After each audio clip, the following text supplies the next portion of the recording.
Dale. Desempeñado un rol de mediador entre Kiev y Moscú en los últimos 2 meses de conflicto. Voy a silenciar. Hay que silenciar el coso, sí. Sí, me voy a silenciar.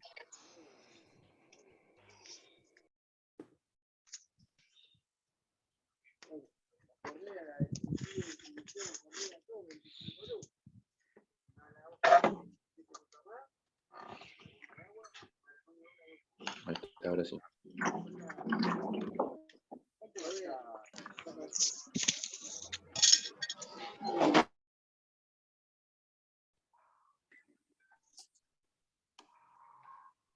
Avísame, Cari, por favor, cuando ya esté todo. Cuando ya estén todos, Sí, por favor.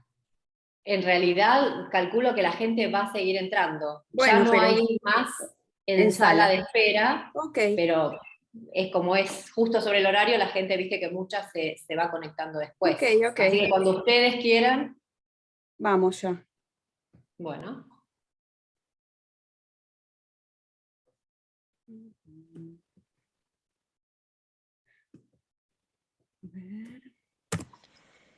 El año pasado hablamos del cuerpo, este año de los afectos, es decir, de las pasiones. En los afectos se trata del cuerpo, más exactamente de los efectos del lenguaje sobre el cuerpo. Los afectos son la evidencia del cuerpo. Lacan no empuja en absoluto el afecto hacia la emoción, los distingue y empuja el afecto hacia la pasión. Esta es una orientación decisiva. La pasión es lo que se padece. Se cree que el afecto daría testimonio de una relación inmediata con lo verdadero. Hay una idea de que los afectos serían más confiables que las palabras y que el cuerpo atestiguaría del efecto de verdad. Sin embargo, esta cualidad de lo que no engaña, Lacan la reserva a uno solo de ellos, la angustia. Lacan se dedica a verificar el afecto. El afecto moviliza el cuerpo, pero no es verdadero de entrada. Por eso es insuficiente decir que el afecto sería la voz del cuerpo. Más bien debemos decir que el sujeto habla con su cuerpo. El afecto no es efecto de sentido, no es emoción, no es sentimiento, es pasión, que es sufrimiento no desprovisto de satisfacción. La expresividad natural en el hombre es un terreno completamente equívoco y dudoso.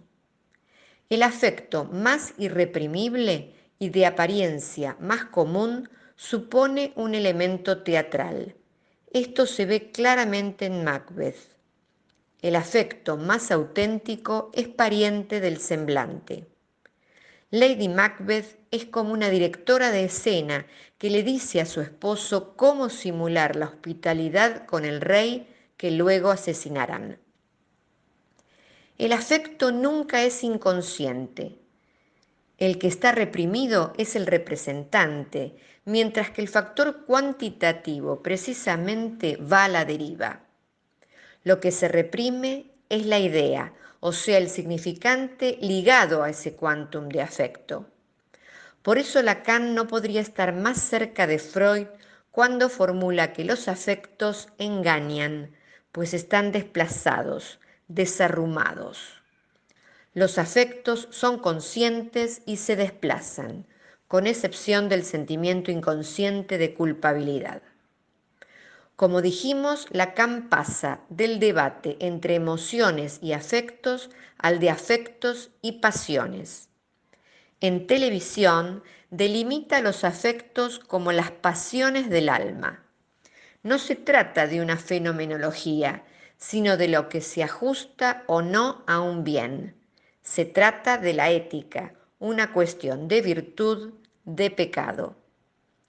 Lacan enumera sus pasiones del ser, amor, odio e ignorancia, y sus pasiones del alma, tristeza, opuesta a entusiasmo, saber alegre, beatitud ligada al fastidio, tedio, y felicidad articulada con el mal humor.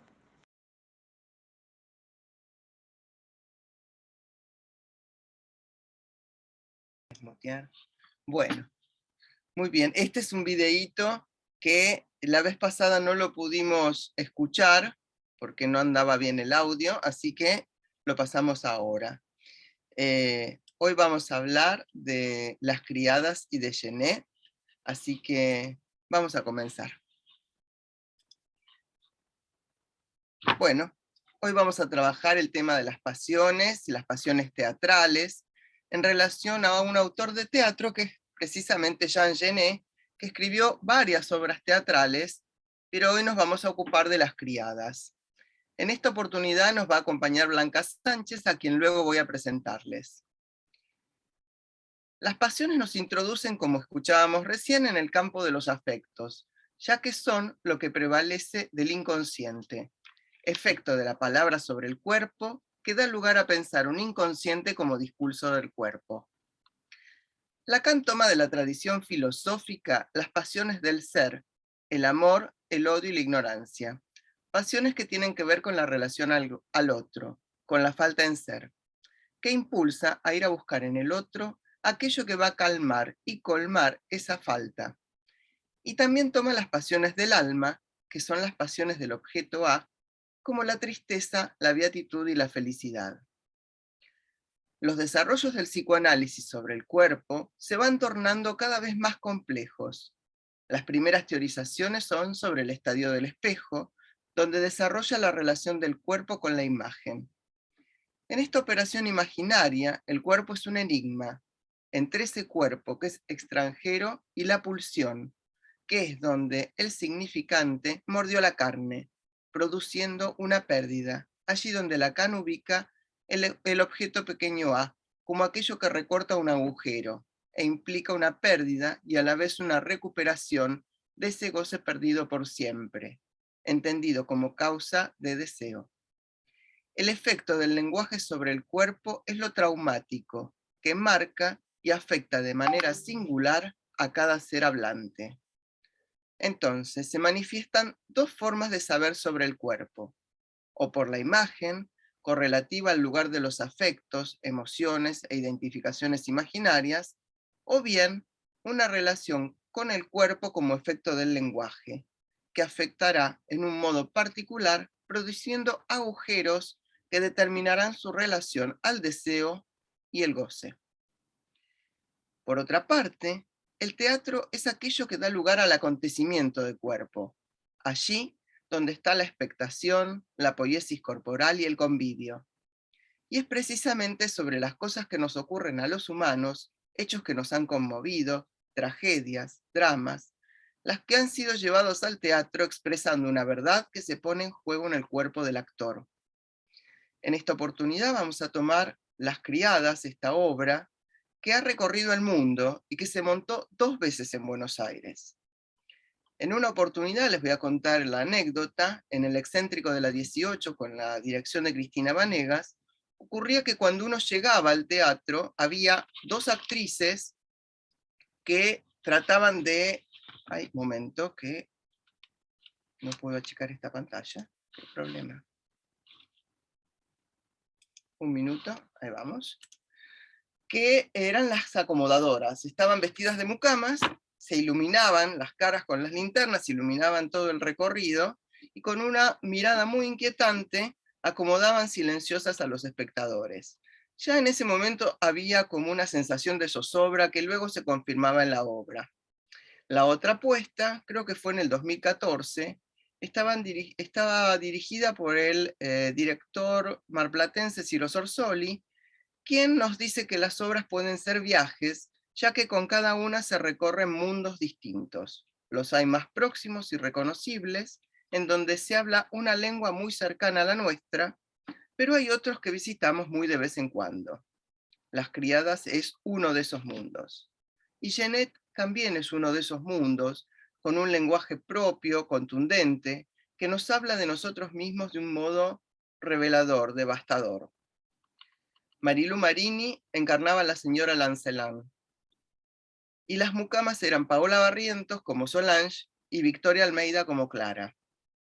Esta apuesta habían incluido a un hombre que no estaba en el guión original, que se llamaba Omar, y era un personaje que era un servidor de la escena. Corría los muebles, impedía la salida de las actrices, cumplía órdenes y aumentaba el desorden, creando más tensión en la puesta.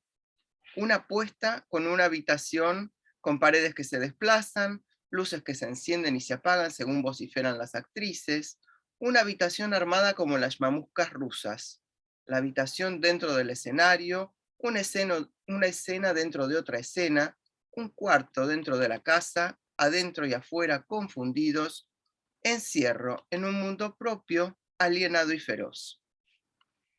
Ellas, dos hermanas, las criadas, Clara y Solange, sirven a una familia burguesa, la señora a la que aluden todo el tiempo, omnipresente, y el señor al que profesan un odio menor al parecer, pero este debe desaparecer de la escena, donde solo tienen lugar las intrigas, los celos y los reproches hacia la señora, así como la llaman.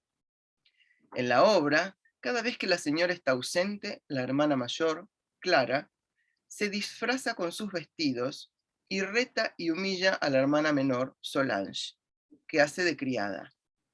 Pero no es de ella misma, sino desdoblada. Hace de su hermana Clara, es decir, Clara humilla a Clara. Y por momentos es Solange, ambas al servicio de la señora.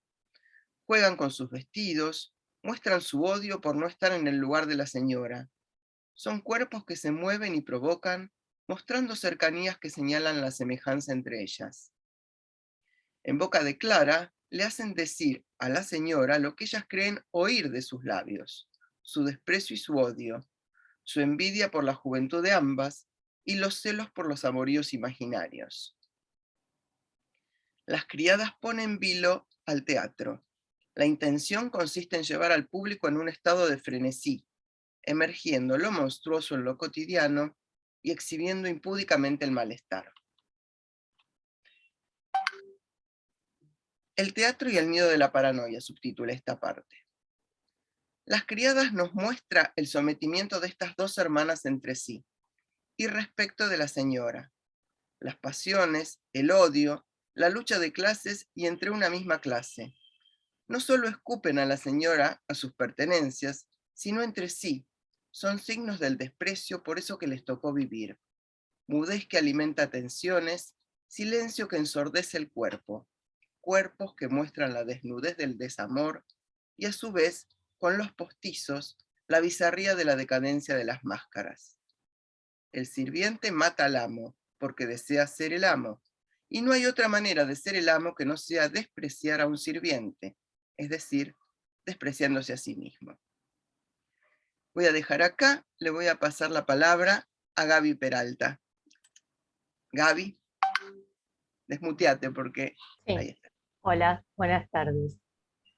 Bueno, yo les voy a hablar de Jean Genet.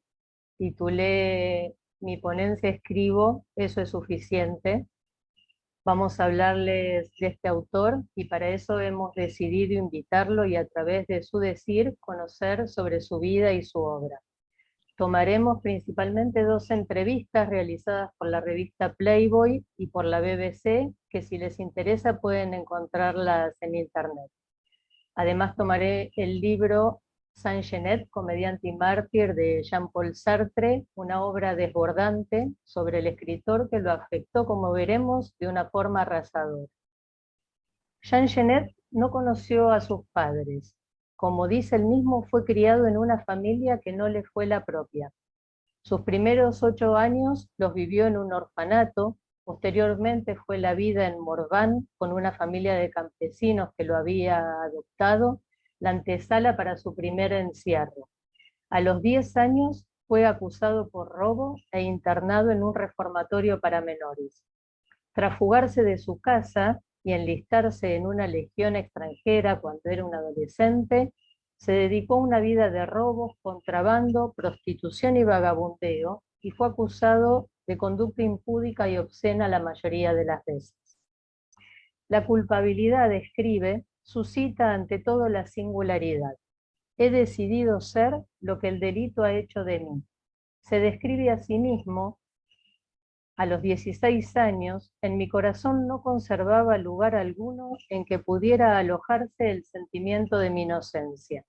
Me reconocía el cobarde, el traidor, el ladrón, el pederasta que veían en mí. Estaba estupefacto al saberme compuesto de inmundicias. Me hice abyecto. Fue en esta forma de vida en la que se desarrolló su relación con la escritura y la que le permitió concebir lo poético de lo abyecto. Escribir es también estar aparte, dice, algo de no dejar estar aparte. Yo siempre me sentí solo. Pero ¿cómo se inició Genet en las letras? Volvamos a su decir, a la manera que él refleja haber sido atravesado por la escritura. La primera vez que advertí el poder de la escritura fue cuando le envié una postal a una amiga alemana que vivía en Norteamérica. El lado de la postal en que yo debía escribir era blanco, con pequeñas arrugas como la nieve. Esa superficie me hizo evocar la nieve y la Navidad. En vez de escribir un pensamiento convencional, escribí acerca de la calidad del papel. Eso fue lo que me inició. No explica mi motivo, pero sí me dio la primera probada de libertad. En prisión lee a Proust. Se cree que mantiene correspondencia con Gide. Puede citar de memoria a Voltaire, Rimbaud. Genet escribió todos sus libros en la cárcel, con excepción de Diario de un ladrón, que es considerado su autobiografía. Dice, el acto de revelarme como homosexual, bandido, traidor y cobarde me colocó en una situación que no era lo que podríamos llamar segura. Esto hizo que me fuera imposible escribir obras que la sociedad pudiera digerir con facilidad. En resumen, ese aparente alardeo de inmediato me puso fuera de alcance. Me excluí de la buena sociedad. Genet rastrea la violencia de las pasiones y del mundo sensorial que atraviesan. Al decir de Sartre, el crimen constituye el tema principal de sus obras. Su creación será verdaderamente pasión. Pasión porque el autor padece en lo imaginario los sufrimientos de sus personajes. Dice sobre el teatro, yo voy al teatro para verme en escena tal y como yo no sabría verme o soñarme, y sin embargo, tal y como sé que soy. En 1946, Louis Jouvet lee la tragedia de Los Confidentes, la primera versión de Las Criadas. Él será el director del estreno. Le hace reescribir la obra de arriba abajo. Un solo acto, 3 personajes en lugar de 8, la acción en la habitación, reescritura que dura 6 meses, que es el tiempo de los ensayos. Le pide también que modifique el título y Genet acepta.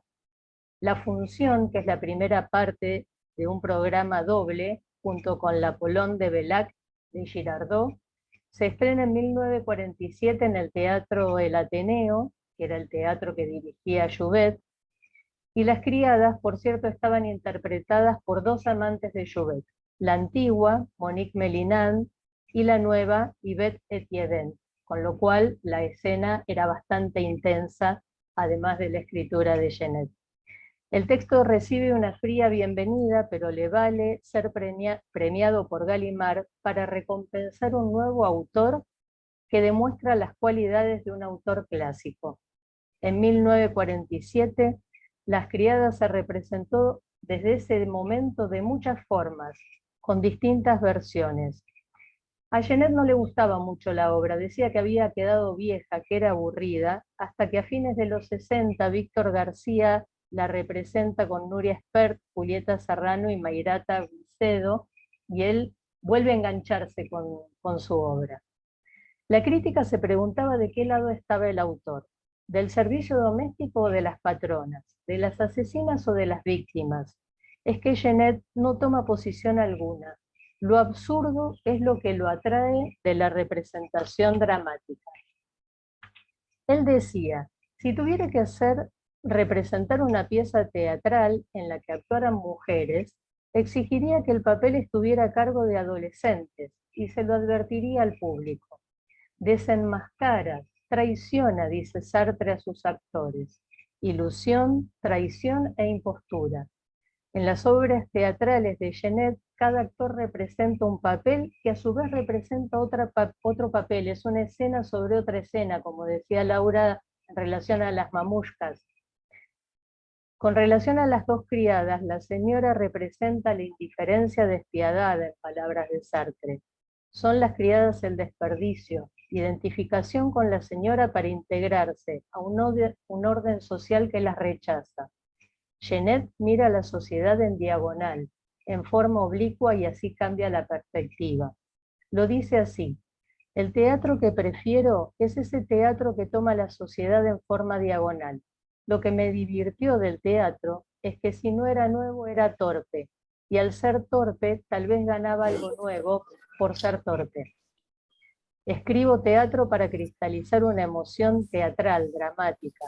No me interesa, por ejemplo, si Los Negros, que es otra de sus obras, le sirve a los negros.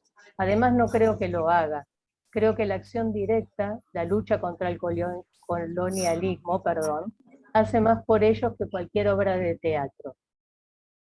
En esas obras traté de dar voz a algo profundamente enterrado, algo que los negros y otros pueblos marginados eran incapaces de expresar. También habla sobre la crítica que él había recibido a las criadas, diciendo que las criadas no hablaban así. Y él dice que sí, que hablan así, igual que los negros. Las criadas te hablarían así a la medianoche, y los negros si uno apoyara su oído en su pecho. Uno tiene que ser capaz de escuchar, dice, lo no dicho. Antonin Artaud propone un teatro donde violentas imágenes físicas quebranten e hipnoticen al espectador, su sensibilidad, y que sea arrastrado por el teatro como un torbellino de fuerzas superiores. Artaud sostiene que la representación de un crimen es mucho más terrible para el espíritu que el crimen mismo. Las hermanas, las criadas, intercambian los lugares, son ellas y son otras, son la señora y ellas mismas, se aman y se odian, y aman a la señora y la odian. Odian por amor, como lo hacen los personajes de Genet. Siempre el crimen le pareció hermoso, y ante la pregunta de un periodista en una entrevista a un diario alemán de por qué no había cometido un asesinato, él dice: probablemente porque he escrito libros. Nosotros queremos ser esa fuerza del mal. Seremos la materia que resiste y sin la cual no habría artistas. El 16 de julio de 1948, ante la posibilidad de un nuevo encarcelamiento, que fueron muchos, Sartre y Jean Cocteau en el diario Combat hacen una carta abierta pidiendo el indulto presidencial para Genet, carta que figura en los documentos judiciales y que al poco tiempo permite que hagan desaparecer de sus fichas de identidad todos sus antecedentes.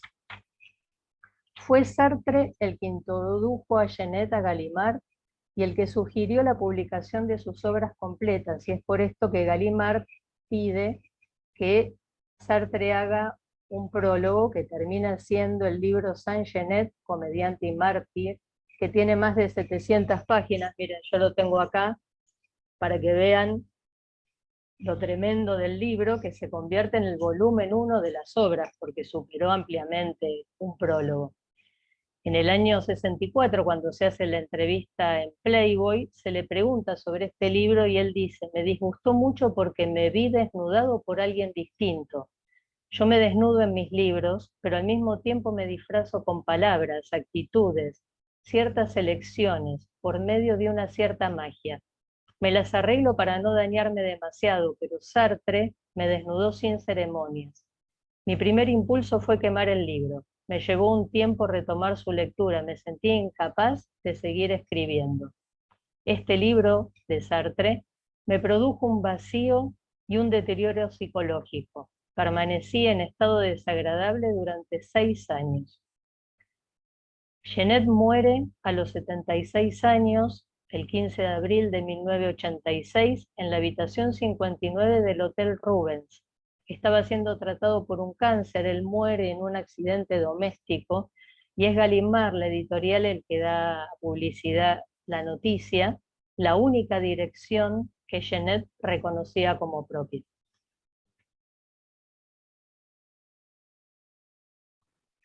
Muchas gracias, Gaby. Bueno, Como verán, Saint-Genet no es poca cosa. Entonces, Genet finalmente enmarca el hecho de sangre, las criadas, en el teatro, tanto por la teatralidad del crimen mismo, sea por el desdoblamiento de roles y los juegos de máscaras, sea porque la relación de amos y esclavos o sirvientes recorre la tradición teatral desde la comedia griega y romana, pasa por la comedia del arte y el drama isabelino, y llega hasta el teatro y el cine modernos. Por dar algunos ejemplos, en la obra 300 millones de Roberto Al, que en este momento está reversionada, está en el Teatro del Pueblo con el nombre de Pajarita, o El sirviente de Joseph Losey, o La ceremonia, una película que más de uno habrá visto, de Chabrol. También Sartre y Simone de Beauvoir se ocuparon de las hermanas asesinas, pero sin duda la apropiación literaria más resonante fue la de Genet. Esta obra fue estrenada en el 46 y se basó en un crimen ocurrido a principios de los años 30, que es el crimen de las hermanas Papini, que les voy a relatar.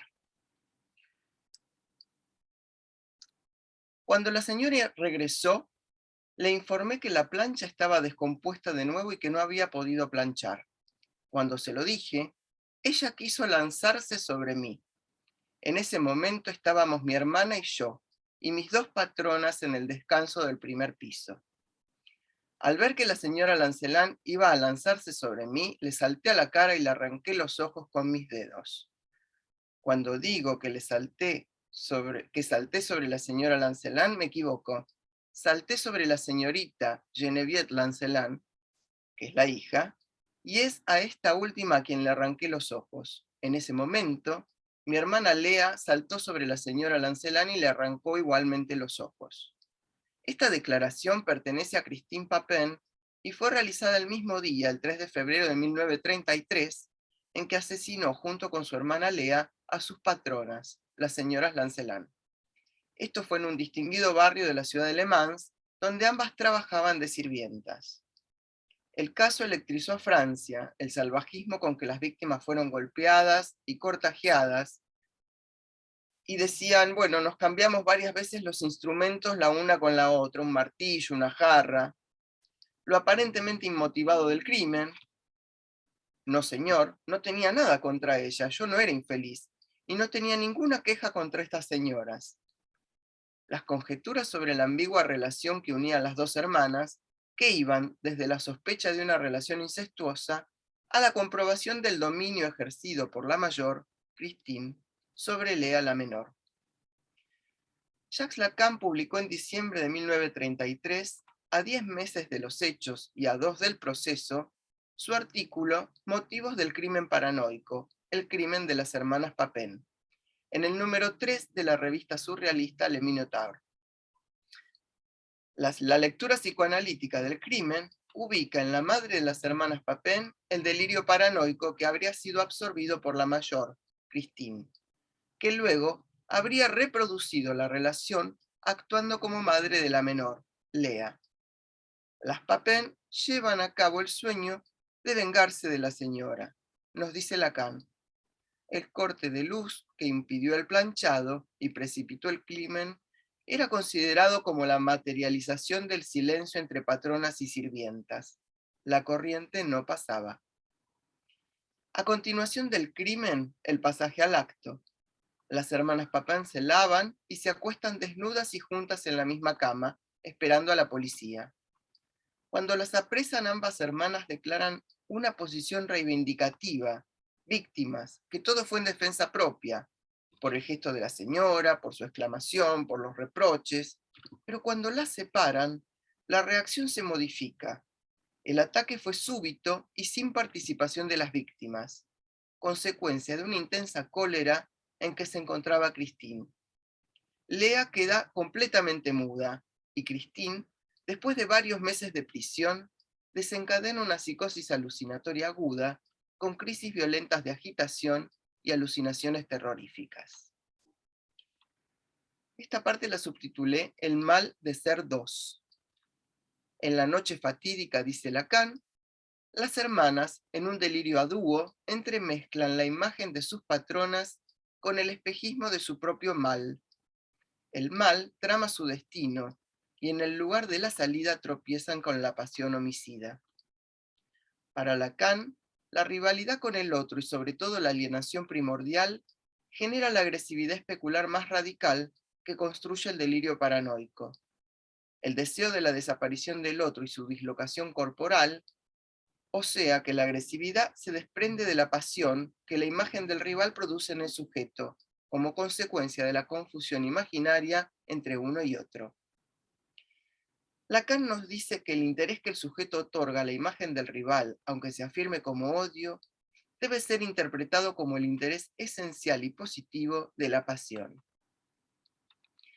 Es a partir de la invención del objeto A como el pedazo corpóreo de goce que se podrá aclarar la distinción entre el objeto digno de amor o de odio y un objeto parcial pulsional.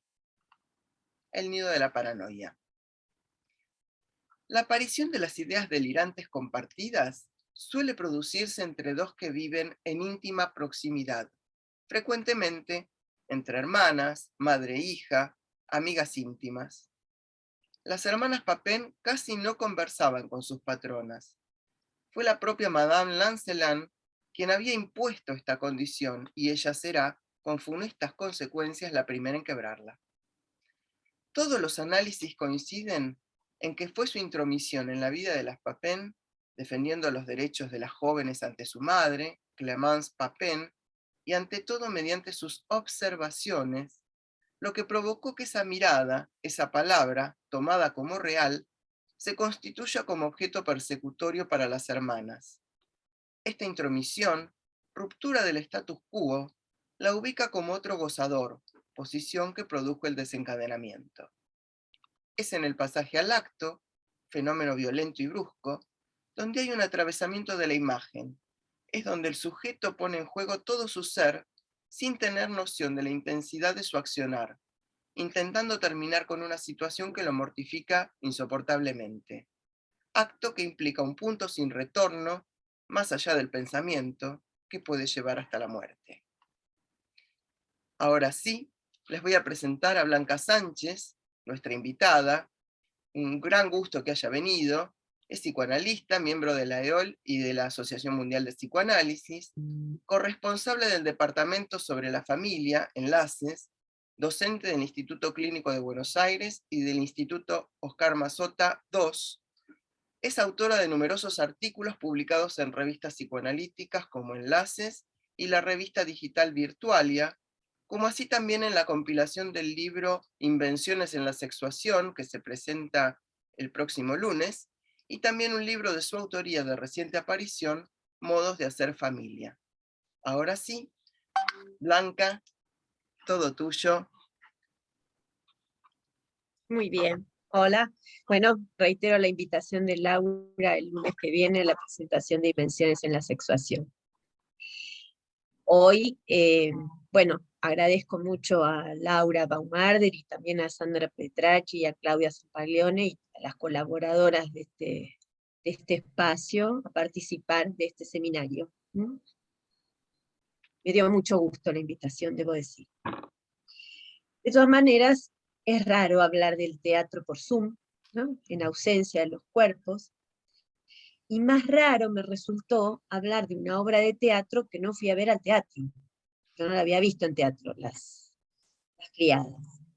Así que me puse a buscar por YouTube, lo cual resultó doblemente más raro de estar tratando de ver teatro por YouTube. No encontraba tampoco una versión que me atrapara. Sospecho que por la virtualidad. Igual encontré cosas muy interesantes. Por ejemplo, había una obra, parece que quizás siguiendo un poco la recomendación de Genet, que estaba representada por hombres vestidos de mujer. Me quedé con la versión más clásica, pero de todos modos, para la presentación de hoy decidí seguir más la práctica de la letra, como diría Lacan, y me ajusté al texto escrito de Genet. De todas maneras, en una de las que me detuve, la que vi, tenía una introducción muy interesante porque la escenografía la armaban numerosas sirvientas, con el traje clásico del vestidito negro y el delantalcito blanco, y armaban la escena, eran muchas, ¿no? Y luego decantaban en 3, que eran las protagonistas, y finalmente quedaban las 2 con las que empieza la obra de teatro. También les comento, para el que le interese, que Lacan habló de Genet, no de las criadas, sí del balcón, y si les gustaría retomarlo, está en la clase 14 del seminario 5, pero la temática era otra, era sobre el deseo y el falo. Mi ponencia, mi presentación de hoy, en lo que quiero conversar con ustedes, lleva por título La agresión suicida del yo. Y es un título que parafrasea una expresión de Lacan de su texto acerca de la sexualidad, acerca de la sexualidad psíquica, iba a decir. No. Acerca de la causalidad psíquica, yo veré después por qué tuve semejante fallido, en la que habla de la agresión suicida del narcisismo. Mi idea entonces para hoy es abordar estas pasiones homicidas ubicando una intersección entre las pasiones del ser, el cuerpo y su goce. Y para ello me voy a servir del concepto de extremidad. Miller da una definición muy precisa del concepto de extremidad que en realidad toma de instancia la letra y que se las voy a leer. Nos dice, ¿cuál es pues ese otro con el cual estoy más ligado que conmigo mismo, puesto que en el seno más asentido de mi identidad, conmigo mismo, es él quien me agita, ese otro con el cual estoy más ligado que conmigo mismo?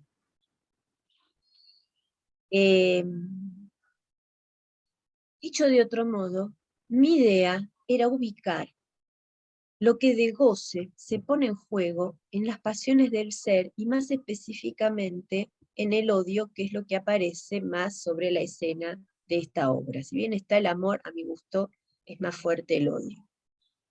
¿No? ¿Vieron cuando dicen el amor es más fuerte que el odio? Bueno, acá el odio es más fuerte que el amor. Laura ya había destacado, y también el video que vimos al principio con la voz de Claudia Zampaglione, que he reconocido, destacó que las pasiones del ser son las pasiones de la falta en ser, ¿no? El amor, el odio y la ignorancia. Como Laura muy bien lo subrayó, se relacionan con el otro y con la falta en ser, y apuntan a calmar y colmar esa falta, tanto en el otro como en el propio sujeto. Agreguemos a esto que no solo se vinculan con lo imaginario, sino también y fundamentalmente con lo simbólico. Recordarán que tiene que ver con ese momento de la enseñanza de Lacan en donde es el predominio de lo simbólico. Quizás es un poquito posterior a lo que yo estoy tomando de acerca de la causalidad psíquica, es más, dirección de la cura, seminario 5. Sin embargo, como bien escuchábamos al principio en el video, los afectos darán cuenta más bien de aquello que escapa al significante y también a la simbolización. Y es un detalle que podemos leer en Lacan, por ejemplo, en su respuesta al comentario de Jean Hippolyte sobre la Verneinus. Lacan subraya así sobre los afectos, que el afecto es lo que de la simbolización primordial conserva sus efectos hasta en la estructuración del discurso, ¿no? Queda el enigma de saber si es lo que resta de la simbolización o es lo que se afirma de la simbolización. A mi gusto, yo me atrevería a decir que es lo que resta. Tenemos así entonces efectos de afectos. Y como bien escuchamos también en el video del comienzo, el tema de los afectos retorna en televisión con las pasiones del alma, que se definirán como las pasiones del objeto A. No vuelvo sobre eso porque, bueno, ya lo hemos escuchado antes. Y estas pasiones del A que encontramos en televisión no son las que nos permiten leer la pasión homicida que trataremos de situar en la obra de Genet, Las criadas. Por eso decidí remitirme entonces a estos textos primeros de Lacan, acerca de la causalidad psíquica, y la agresividad en psicoanálisis. Algunas citas de ahí voy a tomar. Digo esto porque Miller, en su seminario Piezas Sueltas, hace una categorización de los crímenes. Nos habla de los crímenes en lo imaginario, que se pueden explicar con el estadio del espejo, los crímenes de lo simbólico, que Miller dice engloban toda la ola de asesinatos de monarcas y presidentes que ocurrieron en Europa entre el fines del siglo XIX y principios del XX, y los crímenes de lo real, que de alguna manera, dice, amalgaman, mezclan simbólico e imaginario, pero que remiten al serial killer y que toman su punto culmine con el crimen nazi. Entonces, podríamos someterlo a la discusión, me parece que vamos a estar de acuerdo, un poco de acuerdo, según lo que tomó Laura, y un poco también Gabriela. La pasión homicida de las criadas se corresponde muy bien con estos crímenes de lo imaginario. Es interesante porque al hablar de crímenes, Laura se vio llevada a hablarnos del crimen de las Papin, en la que de alguna manera se basa esta obra. Sin embargo, a mi gusto, no se comete precisamente el crimen sobre la señora de esta obra, sino más bien lo que podríamos denominar, parafraseando la expresión de Lacan, un crimen suicida. Voy a spoilear la obra, me disculparán, pero no me queda otra. Suelo hacer eso siempre, no me quieren mucho porque hago esas cosas feas de contar el final de las cosas. El homicidio, podríamos decir de alguna manera, se comete en lo que ellas denominan la ceremonia. Pero nosotros tenemos el privilegio de presenciar esa ceremonia, que es con la que empieza la obra, y además, no sé si digamos, hay un punto en donde la obra comienza con la ceremonia, se interrumpe según el texto de Genet, ¿no? con el despertador, que es interesante además, un despertador que las despierta de la ceremonia, llega la señora, y luego, de alguna manera, la ceremonia se empieza a producir espontáneamente. De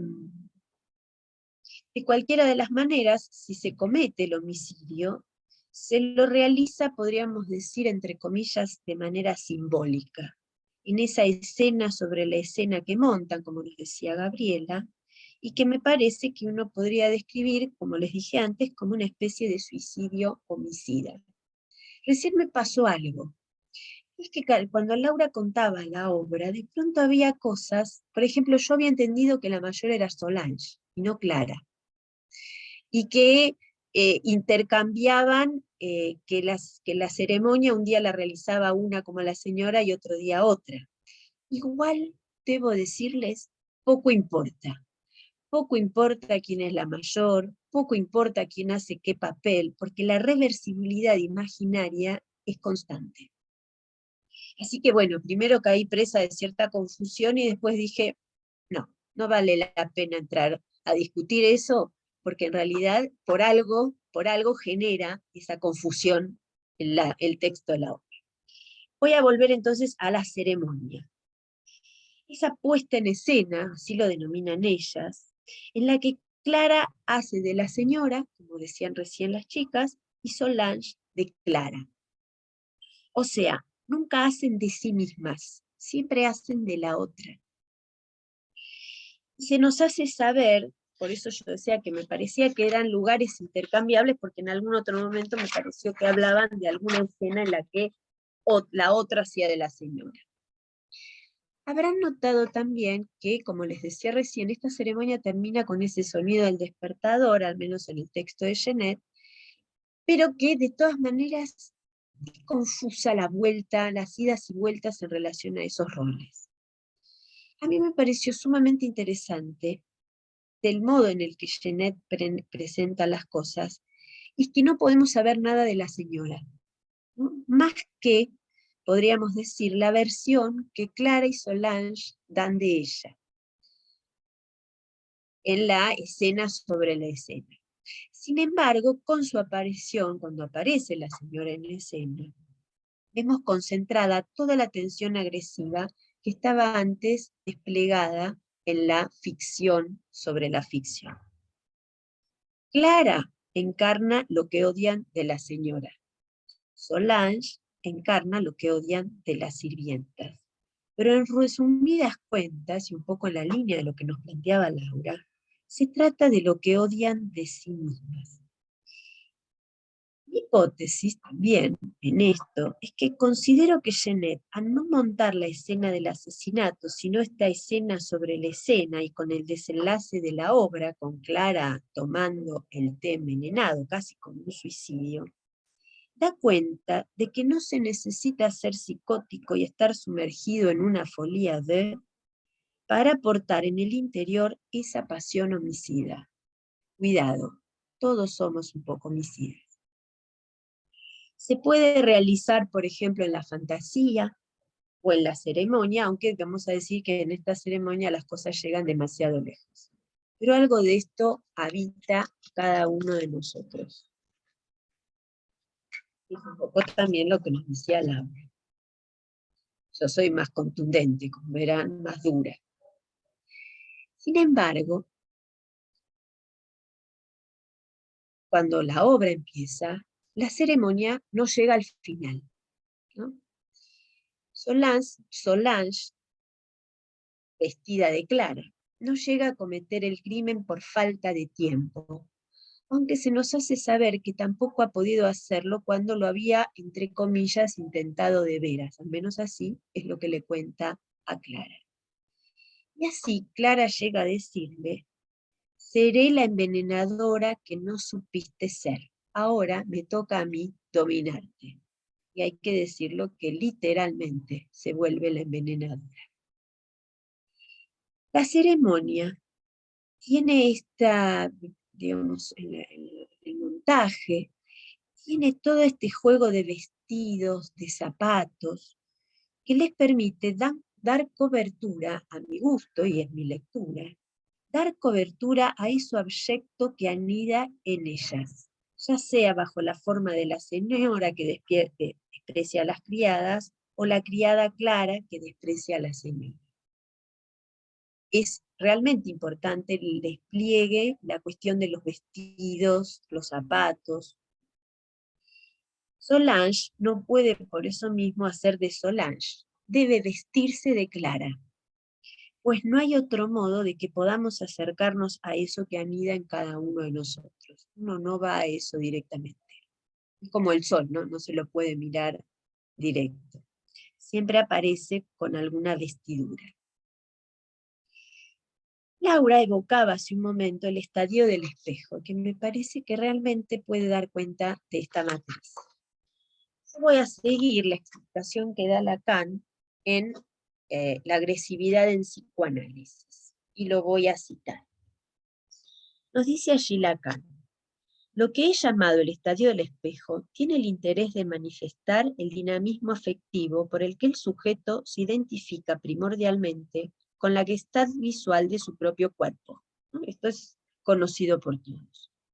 Es con relación a la incoordinación todavía muy profunda de su propia motricidad, unidad ideal, imago salvador. La imagen del espejo respecto de esa incoordinación es unidad ideal, imago salvador.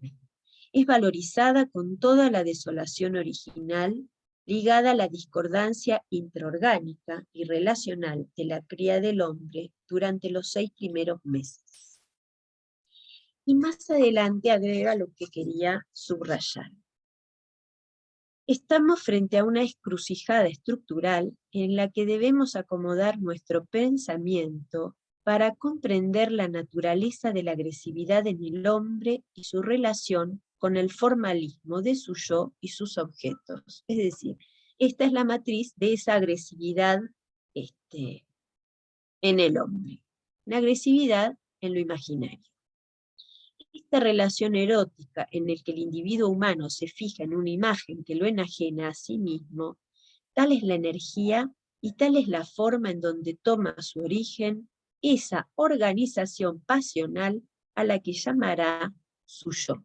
Me encantó esta definición del yo como una organización pasional que viene muy bien para un espacio sobre el cual están hablando de pasiones y tomamos una obra de teatro en la que justamente hay la pasión del yo. Está bien en juego la pasión del yo. Y había algo más que quería agregar de aquí. Entonces, en esa organización pasional que es el yo del hombre, nos dirá Lacan, se reduce a esa identidad vivida. Y en las disrupciones depresivas de los reveses vividos de la inferioridad, engendra esencialmente las negaciones mortales que lo coagulan en su formalismo, y da dos fórmulas. No soy nada de lo que me sucede, tú no eres nada de lo que vale. Que aplica, me parece muy bien, a la obra de las criadas. Entonces se confunden los momentos en los que el sujeto se niega a sí mismo o carga las tintas sobre el otro, y se descubre así lo que Laura mencionaba antes como la estructura paranoica del yo. Como dicho en criollo, se trata de el yo o el otro. Quisiera leerles una última cuestión, última cita, en donde cuando habla del arquetipo original de esta formación imaginaria, nos dice que responde una satisfacción propia que depende de la integración de un desaliento orgánico, satisfacción que hay que concebir en la dimensión de una deicencia vital constitutiva del hombre. Quise subrayar esto de esta satisfacción que responde a esa dimensión de la deicencia vital, porque a mi gusto, por supuesto que estamos en un Lacan de primera tiempo, incluso anterior al Lacan simbólico, es el Lacan en el que predomina lo imaginario, pero me gustaría que quizás leamos esta referencia a la deicencia vital o a la inmadurez orgánica, a la descoordinación motriz, a la fragmentación corporal, como lo real en el cuerpo propio, como lo éxtimo, como si ustedes quieren un anticipo del objeto ahí ubicado en el corazón de la cosa. Bien, a mi gusto, Genet entonces en esta obra tiene la genialidad de haber puesto en escena todas estas cuestiones que yo le acabo de leer de Lacan. Como decíamos, con el intercambio de roles, con el uso de los vestidos, que a mi gusto también incluyen los modos de decir. Esto también lo podríamos discutir, pero creo que lo imaginario, quizás con un Lacan más posterior, no es solamente la imagen.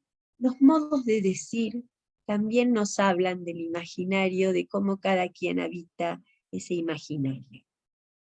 Vestidos con la imagen del otro, desconocemos esa deicencia que nos habita. ¿No? Les decía entonces que Lacan nombra con la incoordinación orgánica la inmadurez, pero en esta lectura retroactiva me atrevo a ver allí ese goce que nos habita, ese prójimo más próximo, como dice Lacan en el Seminario 7, al que no osamos aproximarnos, es decir, el goce. En ese mismo texto de la agresividad en psicoanálisis, al hablar de las reacciones agresivas, pero ya en la psicosis, Lacan habla del cacón oscuro al que el paciente refiere su discordancia de todo contacto visual, ¿no? Hay, me parece que en este nivel imaginario de la agresividad, Lacan introduce otro elemento que está a otro nivel de esa agresividad imaginaria, que es el cacón. Se refiere también a la teoría de Melanie Klein, subrayando el extremo arcaísmo de la subjetivación de un cacón, que para Lacan se trata de la formación del superyo. También en la tesis que precede al texto que Laura nombraba sobre la lectura de Lacan sobre las hermanas Papin, hace un comentario del asesinato inmotivado y dirá que lo que el sujeto quiere matar aquí no es su yo o su super yo, sino su enfermedad, o sea, de manera más general, el mal, el cacón de von Monkovo y de Murge. Se trata de una referencia de la psiquiatría de su época que justamente hablaba de la psicosis en relación a las crisis del cacón. Cacón significa desgracia y dolor en griego. Esta cuestión es retomada también en acerca de la causalidad psíquica cuando Lacan contrapone las tesis de Giraud y las de Henry Gay. Viene hablando de lo que justamente da título a lo que yo quería transmitirles hoy, de la agresión suicida del narcisismo, y nos dice que Giraud, en su artículo sobre los crímenes inmotivados, lo voy a citar, se afana en reconocer que lo que el alienado trata de alcanzar en el objeto al que golpea no es otra cosa que el cacón de su propio ser. Es decir, no es solamente la agresividad imaginaria, aquí se pone en juego otra dimensión. Voy a tomar una última referencia para aclarar un poquito más lo del cacón, que está en una intervención de la Sociedad Psicoanalítica de París, en donde Lacan ubica que no siempre es tan comprensible o tan fácil de situar esta cuestión del cacón, y que en la psicosis la agresión adquiere la significación de un esfuerzo para romper el círculo mágico de la opresión del mundo externo. Entonces, si leemos este cacón a la luz del concepto de extimidad, estaríamos allí ubicando al objeto. Se trata del ser que golpea en otro, en el exterior, aquello que pertenece a su ser más íntimo. Silvia Tendlers y Carlos García, en su libro que trata de responder a quién mata el asesino, dirán que el cacón es su propio ser identificado al objeto A como plus de goce. Así, el cacón como objeto éxtimo logra develar esta misteriosa liberación homicida. Genet nos muestra entonces que lo imaginario vela, pero también permite encarnar en el otro ese mal que anida en cada uno. Miller, en Extimidad, nos habla de los envoltorios de la extimidad, y entre los distintos envoltorios de la extimidad menciona el envoltorio político. Un envoltorio de ese hiato, ¿no? Este hiato, esta discordancia en los términos de Lacan, esta dehiscencia vital, esta imposibilidad de ser igual a sí mismo. Este hiato que se recibe un cubrimiento por parte del amo en la medida en el que él libra de la extimidad y hace sentir, llegado el caso, esta opresión como exterior. Es decir, no es la propia opresión, sino que el que oprime sobre esto es el amo. Y que entonces, si el que oprime es el otro, el sujeto puede sentir respecto de eso cierta liberación. Menciona también la servidumbre voluntaria, y agrega que de allí a hablar de un goce del oprimido hay una brecha, que obedece a que se debe distinguir el lugar y lo que lo ocupa, ¿no? Al oprimido. Como Laura señalaba, la obra presenta también la lucha de clases, la paradoja, como nos decía ella, de que no hay manera de ser amos sin que sea despreciando al sirviente, es decir, despreciándose a sí mismo. Y Gabriela, siguiendo a Sartre, marcaba en este punto que la señora representa la indiferencia despiadada y las criadas el desperdicio, la identificación con la señora para integrarse al orden social que las rechaza. Me gustaría tomar algunas cuestiones de la obra que dan cuenta de estas pequeñas pinceladas que he intentado recién mencionar. Hay un momento en donde Clara le dice a Solange, o mejor dicho, la señora le dice a Clara, ven que ahí empezamos a embrollarnos: usted me odia, ¿verdad? Me ahoga con sus atenciones, con su humildad, con las espadañas y la receda. Y entonces, luego de esto, empieza a haber cierta confusión entre Clara y Solange cuando Clara se dirige a Clara Solange. Ven que yo también me voy a empezar a confundir, ¿no? Clara le dice a Solange, muy bien, amenázame, insulta a tu ama, Solange, ¿no? Entonces uno va leyendo y de pronto algo le salta, porque, ¿no? Si ella declara, ¿por qué le dice Solange? ¿No? Ven que empieza sutilmente, si uno lee, sigue la práctica de la letra del texto de Genet, ven cómo Genet, sin saberlo por supuesto, pero empieza a hacer estos movimientos y estos vaivenes de una a la otra. Hay otra referencia que me pareció muy interesante, que les voy a leer. Dice Clara, haciendo de la señora. Veo en tus ojos que me odias. Y Solange le dice, la quiero. Y la señora Clara, no sé cómo decirlo, le responde, como se quiere al ama su pan, supongo. Y luego más adelante agrega, evite rozarme, échese hacia atrás. Huele a fiera. ¿De qué infecta buhardilla, donde por la noche vienen a visitarla los criados, trae usted esos olores? La buhardilla, la habitación de las criadas, el desván. Si hablo del olor de las buhardillas Clara, es mero recordatorio.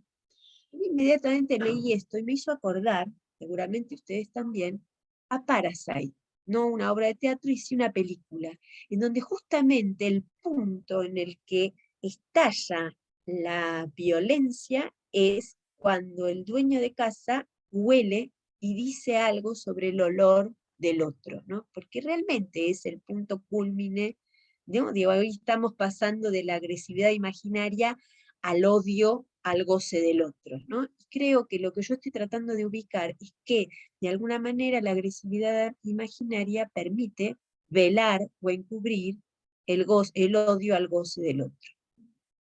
Esa es quizás mi hipótesis. Hay otra más, también otra referencia también así, que Clara hecha señora, vestida de la señora, le dice, guarde las manos lejos de las mías, su contacto es inmundo, dese prisa.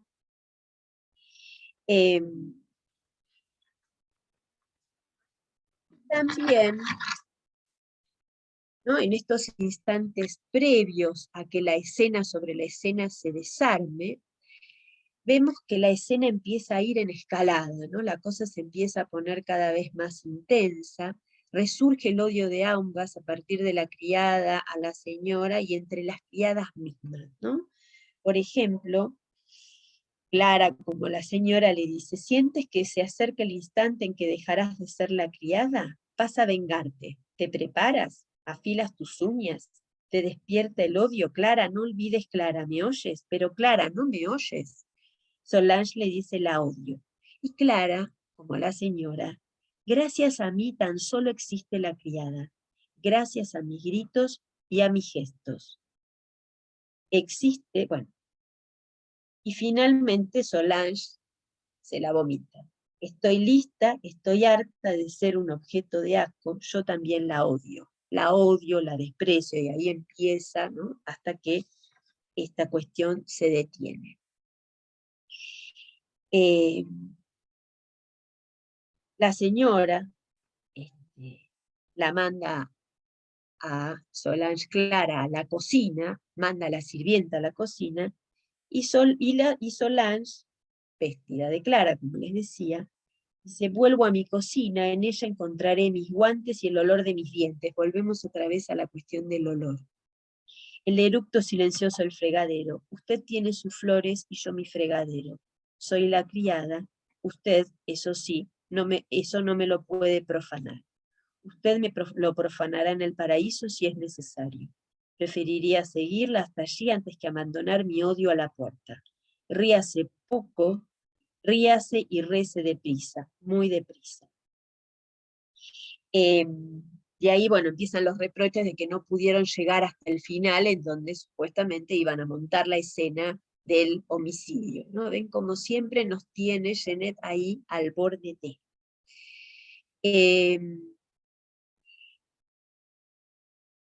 hay distintas situaciones en las que también vemos esta reversibilidad no sin el odio, puesto que hay que decir que en las tres, ¿no? Las tres circula algo de esto.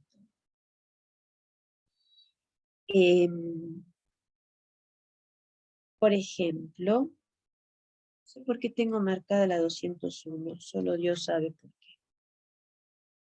Ahí está, miren. Solange le dice a Clara: quisiera consolarte, pero sé que te doy asco, te repugno, y lo sé porque tú me das asco. Quererse en la esclavitud no es quererse. Y Clara le responde: es quererse demasiado, pero estoy harta de este espejo atroz que me devuelve mi imagen como un mal olor. Eres mi mal olor. Pues bien, estoy preparada, tendré mi corona, podré pasearme por los aposentos. Me gustó mucho esta referencia a eres, ¿no? Estoy harta de este espejo atroz que devuelve mi imagen como un mal olor, ¿no? Y esto referido a la misma Solange. También en esto que las chicas ubicaban respecto del esbozo de la lucha de clases, podríamos decir, hay una escena, hay un diálogo de la señora, en donde se ve bien los lo que decían, lo que Lacan llamaba los contragolpes agresivos de la caridad. Y justamente es una frase referida a los vestidos, que tan importantes son en esta obra. La señora, la señora que hace de señora, vamos a decirlo así, la señora vestida de señora, les dice: en fin, tenéis suerte de que se os regalen vestidos. Yo, si quiero tener uno, tengo que comprarlo. Fíjense, es horrible, es una frase horrible. Y más horrible es lo que sigue. Pero encargaré otros más suntuosos para que el luto del Señor sea llevado de una manera más pomposa. Es una pequeña digresión, pero es típico de los contragolpes agresivos de la caridad, como el chiste de Mafalda con Susanita, que decía: bueno, hagamos el banquete donde vamos a comer faisán, caviar y tomar champán, para comprar polenta y esas cosas que come la gente pobre, ¿no? Esta escena, ella le dice a las criadas: bueno, ustedes tienen la suerte de que les regalemos los vestidos, pero mientras yo les regalo los vestidos a ustedes, yo me compro unos más pomposos, ¿no? Podría decir: no, ¿por qué no les compran? No podría comprar los vestidos pomposos a las criadas, ¿no? Pero bueno, esto es una pequeña digresión para el tema de las pasiones que nos compete, pero me parecía, me gustaba subrayar. Hay una frase, la última que voy a citar, que es entre Solange y Clara, donde otra vez, ¿no?, empieza esa tensión agresiva entre ellas, ¿no? Entonces, Clara le dice: intentaste matarla. Solange le responde: me acusas, no lo niegues, te vi, y tuve miedo. Miedo, Solange, cuando hacemos la ceremonia me protejo el cuello. Vas por mí a través de la señora. Soy yo quien corre un peligro. Esa frase me parece, pero crucial, porque le dice: vas por mí a través de la señora. Uno podría decir: bueno, también va tras la señora a través de Clara, pero están las dos cuestiones ahí en juego. Y finalmente vuelven hacia el final, como recuerdan, a montar la escena de la ceremonia, y la señora encarnada por Clara, finalmente bebe el té envenenado. Perpetúan y perpetran. Perpetúan porque queda lo perpetuo y perpetran el crimen, puesto que sí, efectivamente, la señora se toma el té envenenado, pero en esto que yo intenté nombrar como un homicidio suicida. Bueno, era lo que yo quería, la lectura que yo pude hacer de la obra en referencia a esta cuestión de las pasiones, así que bueno, queda un rato, entiendo, para que podamos charlar, discutir, contradecirnos, en fin, nada. a ver qué opinan. Charlemos. Sí, sí, sí. Muchas gracias, Blanca. La verdad, muy interesante cómo lo planteaste. Los contragolpes agresivos de la caridad me encantaron. Pero bien.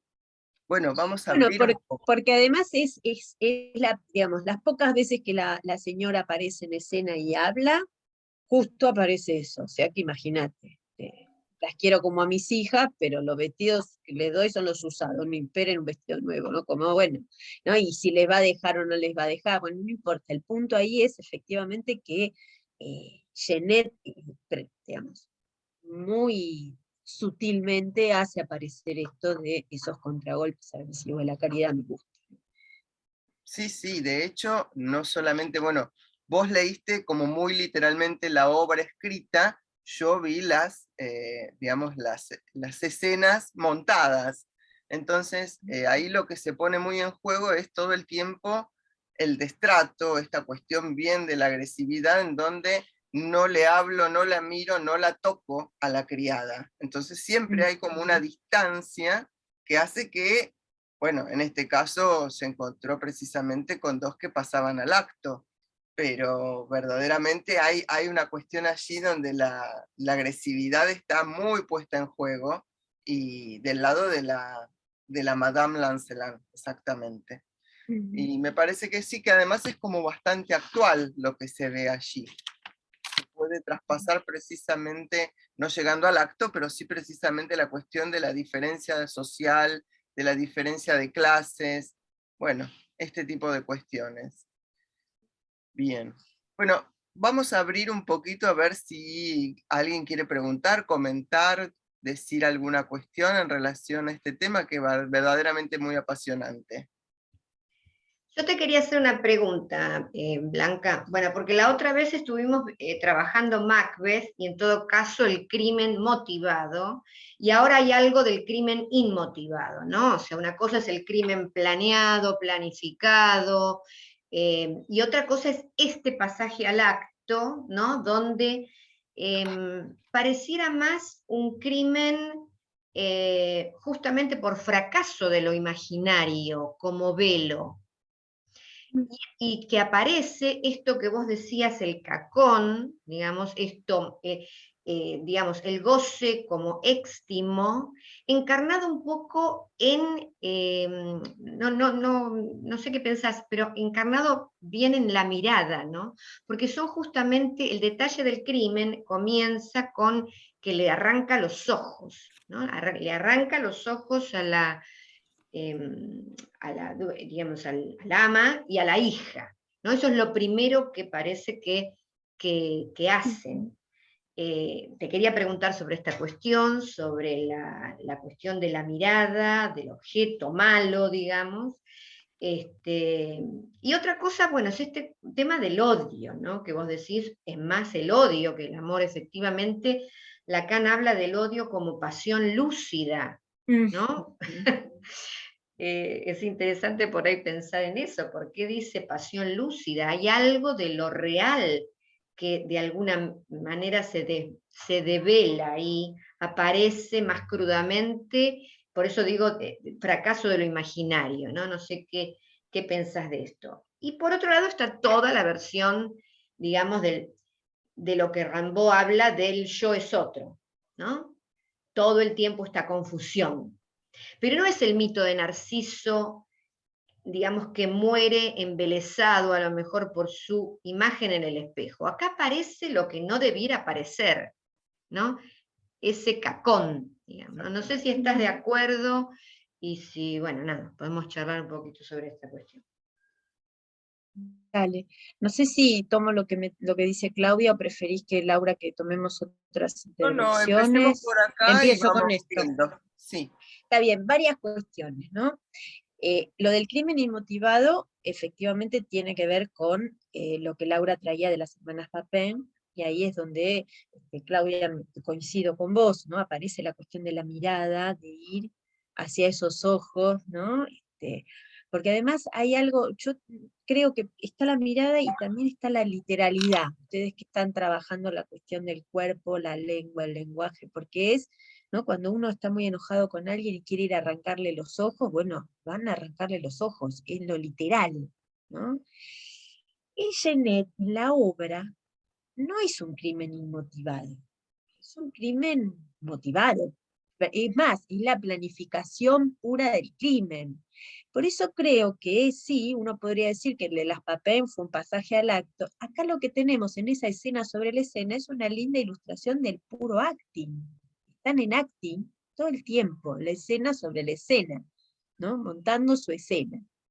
Aunque, efectivamente, hacia el final, yo no sé si es un pasaje al acto, o no sé si sigue siendo un acting que se tome el té envenenado, ¿no? Porque uno tiende a creer que el suicidio es el pasaje al acto, y a veces la gente en acting se suicida. Hay que tener ese oído, esa cosa clínica muy atenta, porque no por ser acting es menos grave, ¿no? Me parece que en esto te diría que aquí tenemos un crimen motivado, ¿no? El de las Papin sí parecía motivado, ¿no? Ahí donde ellas no podían dar cuenta, porque estas dos sí, ¿no? Te pueden dar cuenta de su odio, en fin. Vamos al tema del amor y el odio. Por supuesto, Lacan dice que el odio es la pasión más lúcida.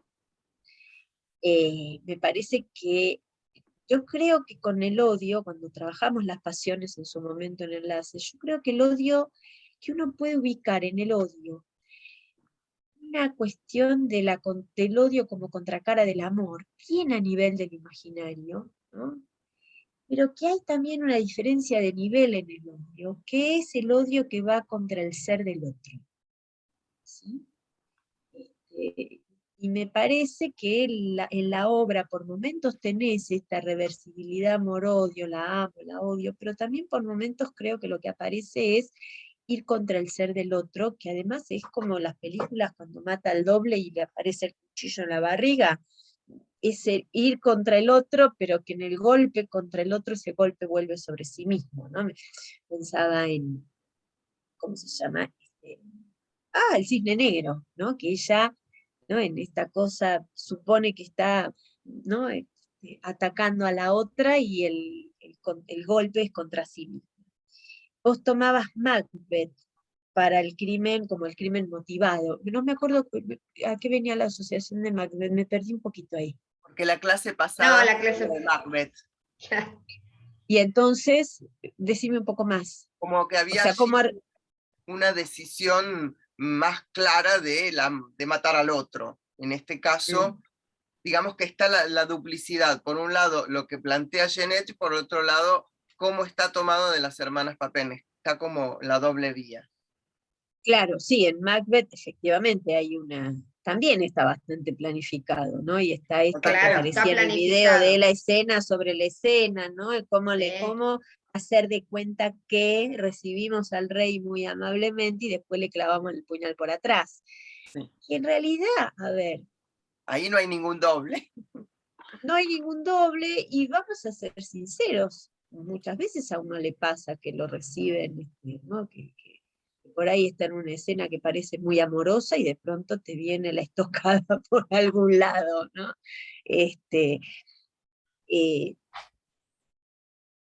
Creo que, pero que ahí sí hay, ¿no? Como una premeditación, ¿no? Toda una cuestión de, quizás, bueno, no por nada, Freud toma Macbeth para hablar de los que delinquen por sentimiento de culpa. No, es para los del que fracasan al triunfar. Pero que, Lady Macbeth, sobre todo. Sí, los que fracasan al triunfar, pero que a mi gusto también engancharía bien con los que delinquen por sentimiento de culpa, ¿no? Hay un punto que ahí también se anudaría. Sí. Sí, la lectura de Freud sobre Macbeth es un poco forzada, ¿no? Es difícil encontrar ahí los que fracasan al triunfar. A mí se me arma más por el lado de los que delinquen por sentimiento de culpa, pero bueno, eso. Y lo otro, lo del yo es otro.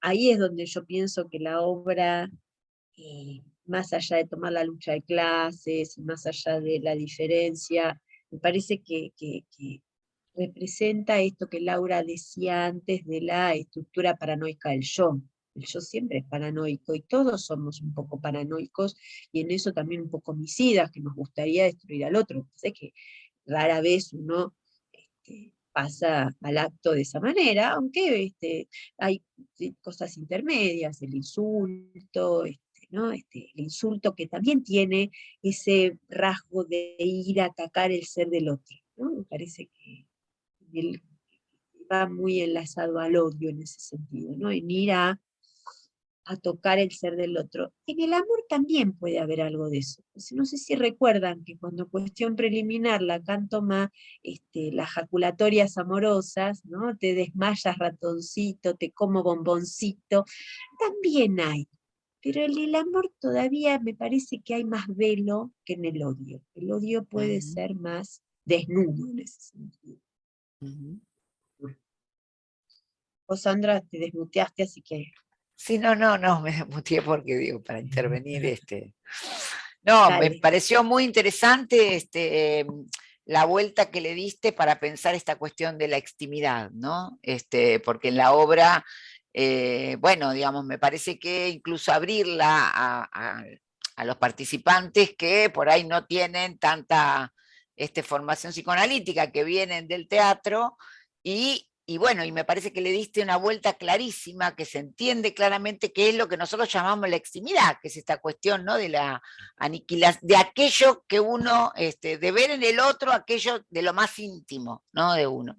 Me acordaba también la obra que fui a ver de Clarice Lispector, ¿no? Que estuvo poquito tiempo, pero que es maravillosa también en ese punto, porque es ella, digamos, ¿no? Relatando, es un monólogo en donde se va la criada, digamos, ¿no? La señora que le hacía todo, y ella tiene que entrar a esa habitación que deja la criada, ¿no? Y entonces, más allá de que la obra es muy buena, la actriz, y la representación, y qué sé yo, digo, bueno, se ve claramente esta cuestión de la extimidad y ese rechazo por lo más propio, ¿no? Me parecía que era interesante para también transmitirlo y que la gente del teatro y de que por ahí no lee tanto a Miller, pudiera, o a Lacan, pudiera, lo dijiste claramente, así que me parece que eso estuvo buenísimo.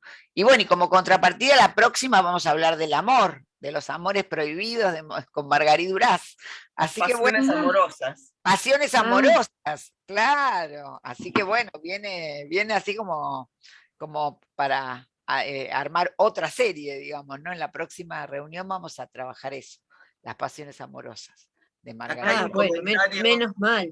Sí, por eso, digo, un poco. Sí, un poco de amor. Pasiones amorosas de Margarita Durá, viste, digo, vamos a trabajar 2 obras, Ágata y la música, que tiene que ver con, bueno, con lo que escribe Margarita Durá, pero digo, bueno, mediatizada por el amor, digamos, ¿no? Claro, un poco de amor. Un poco de Acá hay un amor. comentario de Mónica Engel en el chat que dice que la obra de Clarice sigue estando en el Portón de Sánchez con la actriz Mercedes Frey.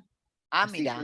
Para los que Buenísimo. todavía no la vieron, volvió al Portón de Sánchez, buenísimo. la pueden ver en el Portón de Sánchez, exactamente. Bueno, bárbaro. Buenísimo. Sí, me no quedé sé quién pensando pudo ver, perdón. No, dale. No sé quién pudo ver la de las criadas de Sorsoli con Paola Barrientos, que fue fantástica, me acuerdo, ya hace bastantes años. Marini. Y Marilú Marini, sí. No me acuerdo en qué teatro estuvo. En el Teatro Alvear. Ah, el Teatro Alvear. Sí, no, esa me la perdí. Sí, yo tampoco. La de Clarice Lispector sí la había visto. La viste. Pre-pandemia, obviamente. Sí, que me encantó. Sí. Es así. No, me quedé pensando en algo que también aparece en la obra acerca de las profanaciones, ¿no? De cómo las criadas pueden profanar con su presencia o con sus elementos el lugar de la señora, pero la señora, si va a la cocina, no profana nada. Nada. Esa desigualdad, ¿no? Como si no tuviera nada que les fuera posible de ser profanado. Me parece que hay algo de lo que Genet también ilustra, ahí es esa desigualdad, ¿no?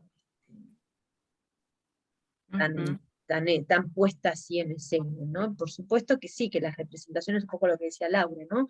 Los cuerpos, siempre hay mucho movimiento, mucha puesta, por lo menos la que yo vi, se pone, se saca los zapatos, va, viene, se evitan, no se tocan, escupen. Me parece que, digamos, el cuerpo está ahí también, montando la escena. Yo igual preferí como ceñirme más a la letra, porque, digamos, si hubiese sido una obra que vamos todos a ver la misma versión, bueno, listo, podemos hablar de esa. Claro, claro. Fue de la la vez o- pasada con Casa de Muñecas, ¿no? Después de Casa Claro, de que Muñecas habíamos ido, de sí, Dolte, sí. ahí uno puede ajustarse más a la obra y a cómo la monta, ¿no? Ujú. En esto es más difícil, porque yo no sabía cuál habían visto ustedes, Sí, a mí que me sí, costó sí. verla Claro. por YouTube. Ujú. Yo Sí, no. pensaba sobre esto que vos decís, Blanca, que no hay nada propio de las criadas, ni siquiera el lugar donde descansan, porque tampoco es propio porque puede entrar cualquiera. O sea, no hay Ujú. nada de lo propio ahí, no hay reversión en esto, no hay reversibilidad. Ujú. Y otra cosa en relación a lo que vos decías del despertador y también del sonido de esto en la obra, del sonido del teléfono cuando llaman avisando que el señor sale, que es como que no las termina de despertar, porque ellas siguen en esta misma escena y en esta misma ceremonia que montan, y hay algo que las conmueve, pero no las termina de despertar y siguen en lo mismo. Ujú. Sí, bueno, yo creo que es lo que nos pasa a todos, que estamos bastante dormidos Dormidos. en lo imaginario, ¿no? Ujú, Porque ujú. cuando uno despierta tampoco despierta del todo. Me No. parece interesante lo que vos subrayás, ¿no? De que hay ese ir y venir, esa oscilación.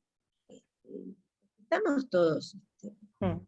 ahí, Ujú. ahí velados, ¿no? Con eso velado, un poco lo que tomaba Claudia antes. Mm. Siempre es Ujú. bueno que ese A tenga el I con el paréntesis, porque Claro. cuando el A aparece sin esa vestidura, estamos en problemas, ¿no? Bueno, ¿qué es lo que le pasa a Tenor, Genet con el libro Claro. de Sartre? Con Hay Sartre. algo de ese exactamente, velo. Claro. Claro. exactamente, exactamente, porque él podía ponerlo en escena velado, y Sartre lo desnuda, Mm. ¿no? Se lo pone así frente a las narices. Ujú. Sí. Hay un Chicas, acá mensaje del... sí, Hay un un perdón. comentario comentario. de Sí, léelo, Ludmila léelo. Hernández, que ella hace este comentario desde su lugar de actriz y psicoanalista, que dice, pensaba en las hermanas Papin, se cortó la corriente. No llevarle la corriente al otro corte de luz, cortar el corte del dar a luz, sin luz, no ver. En el caso de las hermanas Papin, como en la obra de las criadas, aparece la fragmentación y algo que hay que terminar de romper. En las criadas, más poético, pero en ambos aparece. O el fin es el suicidio del yo narcisista, es mi pensamiento al escucharlas, bueno, como dije antes, desde el lugar de actriz y psicoanalista. Muy bien. Muy bien, Ujú. evidentemente Ludmila. Bueno, Sí. Ludmila viste, Hernández, sí. digo, logré llegar. Si Sí, Ludmila hace sí. esa lectura, me Sí, sí. alegra, porque logré llegar, que era un poco lo que yo quería transmitir. Así que gracias, Ludmila. Hola, Bueno, Acá ¿qué está. tal? hola, Un gusto. ahí estás, ¿Qué en tal? la escena, apareció en la escena. Aparecí. Bueno, Hizo la Como bueno, luz. típica Está actriz, muy bien. soy más tímida de lo que después del escenario me... pero sí, muy interesante, un gusto. Pasa que llevo muchos claro. menos años que ustedes, como, no lo digo por grandes, sino por la trayectoria como psicoanalista. Bueno, algo Muchas dejaste entrever. Muchas veces me callo, prefiero escuchar antes de decir, pero bueno, tenía ganas de plasmar un poco lo que me han transmitido ustedes, lo que he llegado a pensar, digamos. Bueno, Ujú. más me alegra entonces que no seas de Anima. intervenir y hayas intervenido. Claro, Me llevo eso como una caricia, totalmente. Muchas gracias. realmente. Me hiciste acordar de algo más también respecto de esta cuestión del Zoom, porque dar clase o juntarse en un seminario tiene mucho de escena. A mí me gusta subirme a la Ujú. escena de la clase, me gusta mucho. Ujú. Y aquí uno se sube, pero no se sube del todo. Entonces, ¿no? Te agradezco además porque me hiciste acordar que quería decirles algo de eso, ¿no? Que uno va Ujú. ¿no? y lleva sus oropeles y sus libros. Sí. Y acá estoy sentadita en el escritorio. Pero bueno, Está muy bueno. nada. Está muy Llegué bueno el igual, lo intercambio. cual me pone muy contenta, de veras. Bueno. Muy bien, muy bien. Bueno, Muchas gracias. muchísimas gracias a todos. La verdad que fue una muy buena escena la que hemos transcurrido aquí en este seminario de teatro y psicoanálisis, o de psicoanálisis y teatro. Así que vamos a dejar por acá. La próxima va a estar Sandra Petracci, con Adriana Balmayor, hablándonos de Marguerite Duras y las pasiones amorosas. Así que, Blanca, muchísimas gracias por haber Y como venido. invitada Ivana Bristiel. Ivana Bueno, una especialista en Marguerite Duras. Ivana Bristiel, sí, como Muy invitada, por bien, supuesto. muy Sí, sí. bien. Así Bueno, que la bueno. agradecida soy yo porque me hayan abierto las puertas a charlar un ratito con ustedes, que me encantó, me encantó. Gracias Muchas a vos. Gracias, a Blanca. Un aplauso para prontito. Blanca por el todos, a Chau, todas. El 9 de mayo. El 9 de mayo, nos vemos. 9 de Eso, Chau, mayo. nos Muy vemos bien, el 9 hasta de mayo. prontito. Muchas gracias Chau, a chau. todos. chau. Muy contenta. Chao. Chao. Chau, hasta luego.